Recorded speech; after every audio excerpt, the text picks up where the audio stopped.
जुल्फ़कार अली भुट्टो, जो कि बाद में पाकिस्तान के वज़ीर-ए-आज़म भी बने, अक्सर मोहे पंगट पे नंदलाल गाने की शूटिंग देखने आया करते थे।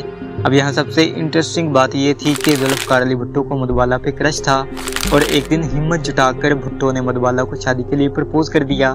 भुट्टो के प्रपोजल का मधुबाला ने जो जवाब दिया, इसे जानकर आपको काफी हंसी आएगी। चंद्रा अकबर, जिनको अकबर के रोल के लिए कास्ट किया गया था, हार्ट अटैक की वजह से 1949 में उनकी डेथ हो गई।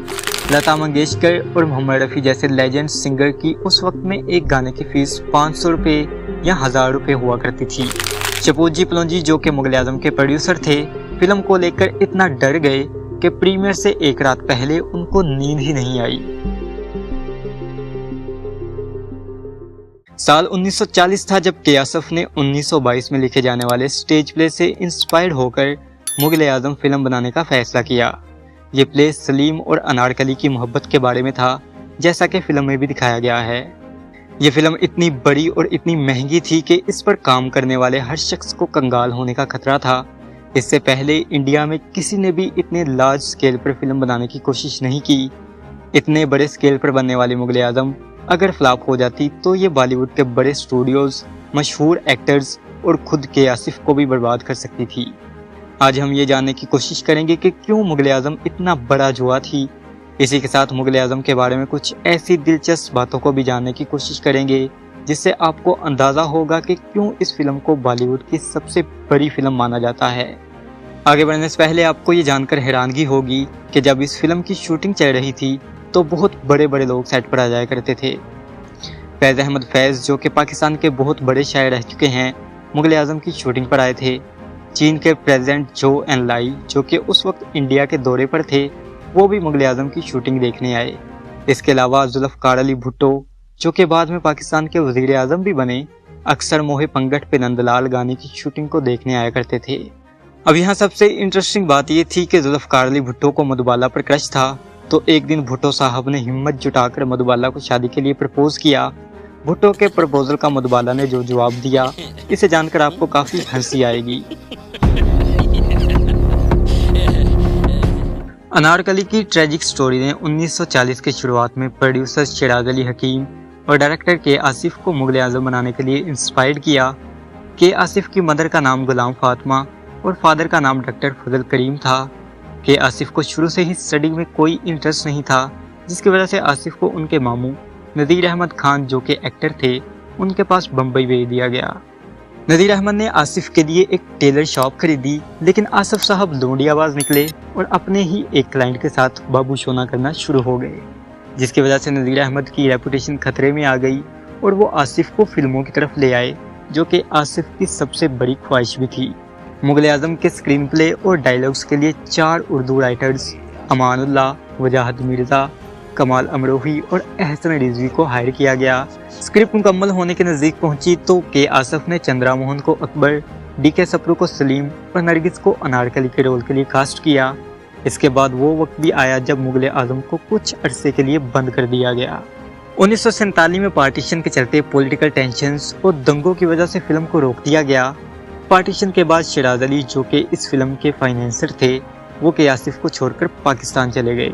चंद्रा मोहन, जिनको अकबर के रोल के लिए कास्ट किया गया था, हार्ट अटैक की वजह से 1949 में उनकी डेथ हो गई।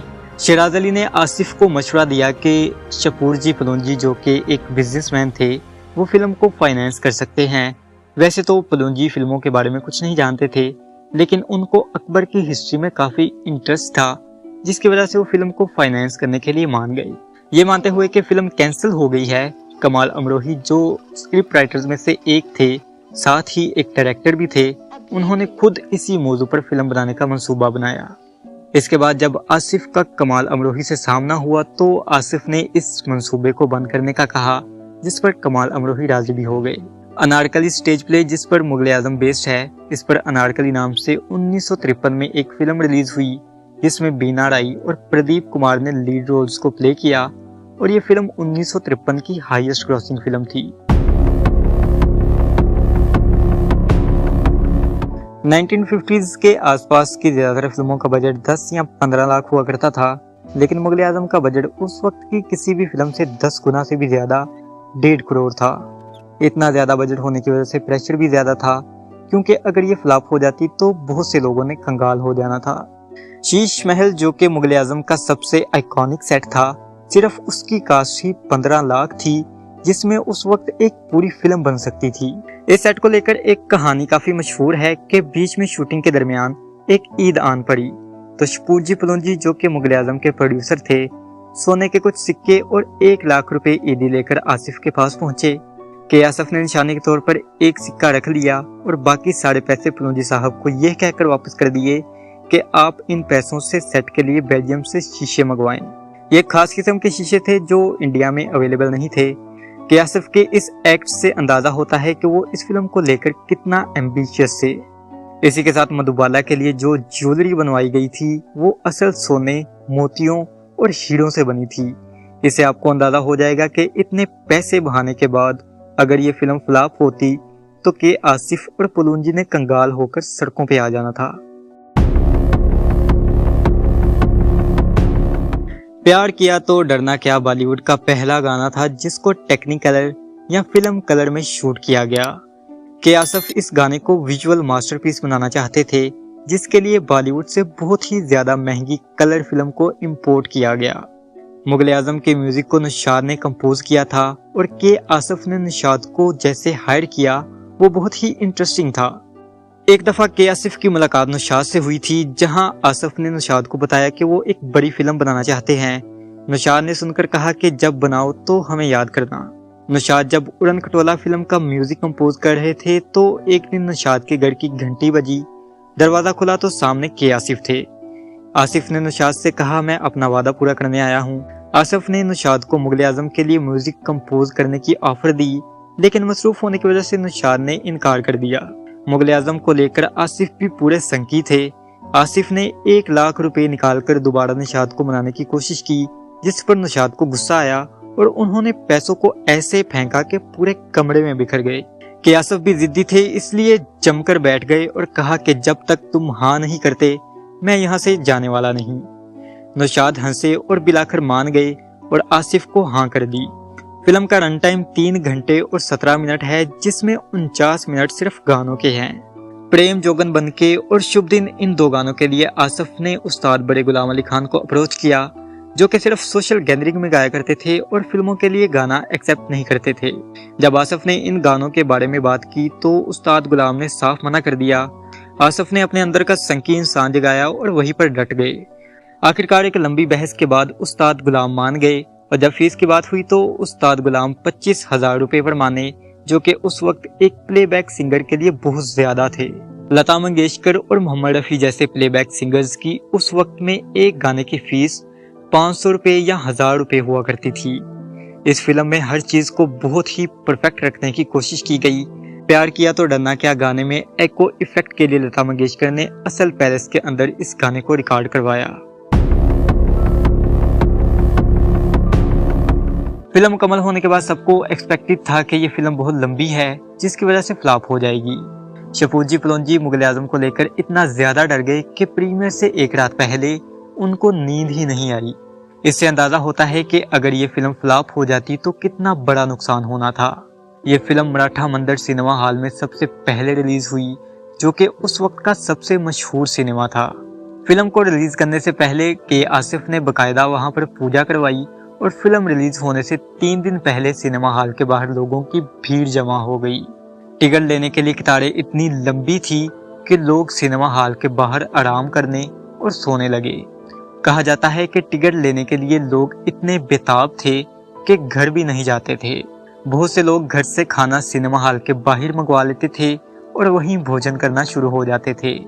उस वक्त मुगल आजम की टिकट की कीमत 1.5 रुपए थी, लेकिन मजे की बात तो ये है कि इस फिल्म की टिकटें 100 और 200 रुपए तक में ब्लैक हुई।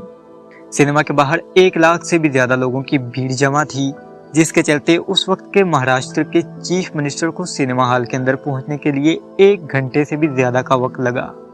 इस फिल्म की मार्केटिंग इतनी जबरदस्त थी कि फिल्म के प्रिंट को हाथी पर रखकर सिनेमा हॉल में पहुंचाया गया और फिल्म की प्रमोशन के लिए सिनेमा के बाहर एक बड़ा स्टैचू बनवाया गया। उस वक्त मुगल आजम ने 11 करोड़ का बिजनेस करके सारे बॉक्स ऑफिस रिकॉर्ड तोड़ दिए और 15 साल तक बॉलीवुड की हाईएस्ट क्रॉसिंग फिल्म रही। कई महीनों तक फिल्म की एडवांस बुकिंग जारी रही क्योंकि लोग इसको बार बार देखने के लिए सिनेमा आ रहे थे।